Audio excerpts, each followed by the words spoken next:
আর কি করবো, আপনারা এর একটা বিচার করেন। হ্যাঁ, সবাই জানেন, সবার জড়ো করছে যে এই দেখ আমার ঠাসে ধরছে। হ্যাঁ, আমি রোজা অবস্থায়।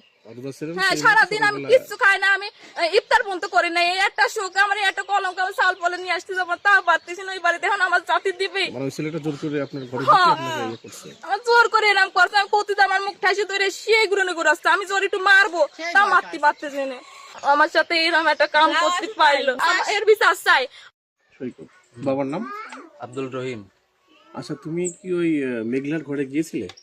না, এনার স্বামী বললামই তো, এনার স্বামী আমার তোমার কাছে ফোন দেয়, আমি তাই দিতে গেছি। এর আগেও তো দিছি। কখন এই স্বামী? এর স্বামী সকাল ওই 9:30 হ্যাঁ, আমি তো এটা বলি নাই, বলছি বলছি আমি। আচ্ছা, ফোন করছিল। হ্যাঁ, 9টার সময় ফোনে কি বলতেছিল? বলতেছিল যে আমি এর আগেও তার কাছে ফোন দিছি, মানে সে দুয়ারেই চলে আসে, 1 মাস পর পরই চলে আসে। আসে ওর স্বামী আমার কাছে ফোন দেয়, দেখো যে তার কাছে একটু দাও, আমি কথা কব। তাই আমার কথা আমি দিছি, আর এইসব বানাচ্ছে আমার নয় বদনাম দিচ্ছে, বুঝলেন নাই? আপন ভূপি তো ভাই আমার কাছে বোন হয়, আর আমার নামে বদনাম আসছে। তোর তো একটা দাবি মারলাম, কোন তুই তো আমার তো কিছুই করছিস, আমার মিথ্যা মানে ও আমার এরম করলো। আমার বাপ আছে, আর বাপ নাই, ও নিয়ে যা দুই যা আমি মারতো, তোর মেয়ের সাথে এরম করলি, তোর মামা তো বোন, তো এরম কে করলি? ওর বাপ মা তা না করে কিছু না কে ওরাই আর বাটাম নিয়ে আসছে আমার বাইরে মারতি। আমার বাইরে একবারই মারছে, সেই বাড়ি আমার আব্বার আসে হাতে লাগেছে, হাত তুলে বোমা আর আছে। আমার ভাই সহ্য করতে পারে নাই, শান যায় ও এরম ঘুষণে শুরু করছে, তোর এত বয়স, তুই তো সালে শাসন না করে তুই আবার আমার বাপের এরম বাটাম নিয়ে মারতে আইসিস। শান রহিমের মারছে, রহিম যে এখন হাসপাতালে ভর্তি, সেই দোষ কি আমাদের? কোন আপনারাই কোন একটা বিচার করে দেন। তাজা মদ বাবা ইয়াবা সব খায়, আমার সাথে প্রথম। হ্যাঁ, আমি জানি না তো কিরম মানুষ, তোর মনে যে এত শয়তানি, আমি তো সেটা জানি না। আমার সাথে এরকম কাম করলো, ইয়াবা ট্যাপেন্টার গাঁজা মদ সব খায়, জানেন না? তাই আরো আমার সাথে এরকম ঘটনা ঘটলে এখন ওর মা আবার বিদেশ আমার শ্বশুর কাছে ফোন করে কয়েছে যে আমার আপনার লাচি সালবার সব কথা করতে দিই নাই বলে, সেই জন্য আমার মায়ের এরকম হাসপাতালে ভর্তি করছে। এটা মিথ্যা তো কয়েছে ওরা। এরা ও সাল আর ফোন করছে তোর সাথে কথা কথা দিন না বলে, তুই এরা মারছিস, মা হাসপাতালে ভর্তি করছে, একটু আগে ফোন দিয়েছে। কিন্তু আমরা তো কিছুই নাই, সব শ্বশুর বিদেশ থাকে। হ্যাঁ, কিছু করে না, মিথ্যে কথা বানায় আবার ফোনে কয়েছে। তাহলে ভাবেন, ফোনকের লোক তাহলে জানিয়ে গেল। আমার মান সম্মান থাকলে বাড়িতে আমি আর জাতি পারবো?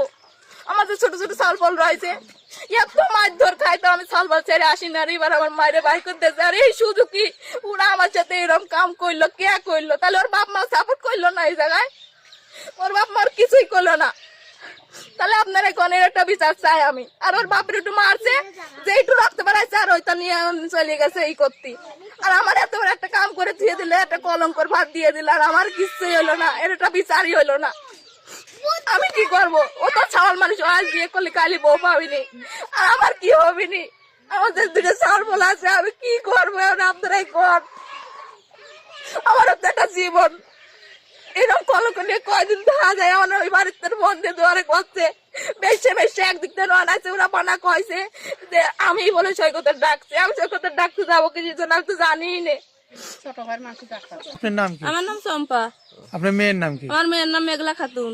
আচ্ছা, আপনার মেয়ের ঘরে একটা ছেলে আসছিল, এ বিষয়ে আপনি কি জানেন? আমি এসব সমস্ত কিছু জানি, আমরা তো সন্তানের মতন দেখি, আমরা জীবনে কোনো কিছু দেখি নাই কোনো জায়গায়। বাসায় ছিলেন না, আমি তো মাছ করতে গেছিলাম সকালে। এসে কি শুনলেন? এসে শুনলাম যে এই ঘটনা আছে।